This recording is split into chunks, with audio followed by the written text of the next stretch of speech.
جنگ جمال مبارز با نامزد زهرا الهام و زندانی شدن جمال مبارز در استرالیا. زهرا الهام نامزد شده است. نامزد زهرا الهام کیست؟ وی در استرالیا مصروف چی کار باری است؟ من در این ویدیو پیرامون همین موضوعات خواهم پرداخت. پس در ادامه با کانال دنیا اینفو باشید.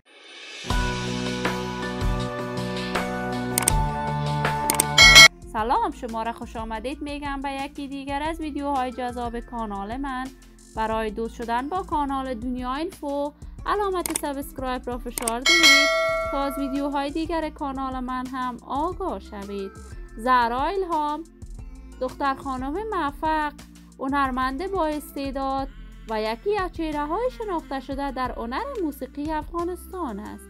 این روزها نام زهرا الهام در میان جوانان کشورمان خیلی یاد می شود. زهرا الهام با سرودن آهنگ‌های دوگانه با لیلا خان، هنرمند پاکستانی، به اوج شهرت هنری رسیده است. زهرا الهام اولین دختر خانمی بود که توانست مقام اول را در پروسه ستاره افغان از آن خود کند. زهرا تحت حمایت خاص مردم و بالخصوص داوران این برنامه رقابتی قرار می گرفت. وی بعد از ختم پروسه ستاره افغان آهنگ‌های بیشماری برای علاقمندانش ثبت و نشر کرد. زهرا الهام با کمک یک تن از علاقمندانش با یکی از برادرانش به کشور استرالیا اسپانسر شد و اکنون در شهر سیدنی استرالیا زندگی می کند. چند روز قبل زهرا الهام تصاویر تازه‌اش را در صفحه اینستاگرامش نشر کرده است. وی بیان کرده است من نامزد شدم، ولی حقایق این ماجرا توسط زهرا الهام تایید نشده است.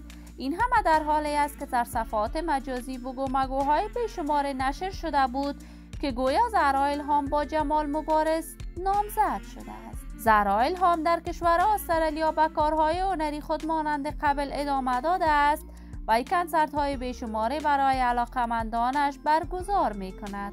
من آرزوی موفقیت، سلامتی و کامیابی برای تمامی جوانان کشور خود از بارگاه عزت منان تمنا دارم. دوستان نهایت عزیز، شما هم نظریاتتان را در بخش کامنت با من شریک بسازید. این ویدیو را با دوستداران و علاقمندان زهرا الهام به اشتراک بگذارید. اگر تا هنوز عضو کانال من نشدید، پس برای دوست شدن با کانال دنیا اینفو علامت سابسکرایب را فشار دهید.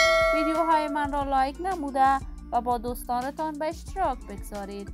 سلامتی شما نازنینان آرزوی من است. تا درودی دیگر، بدرود.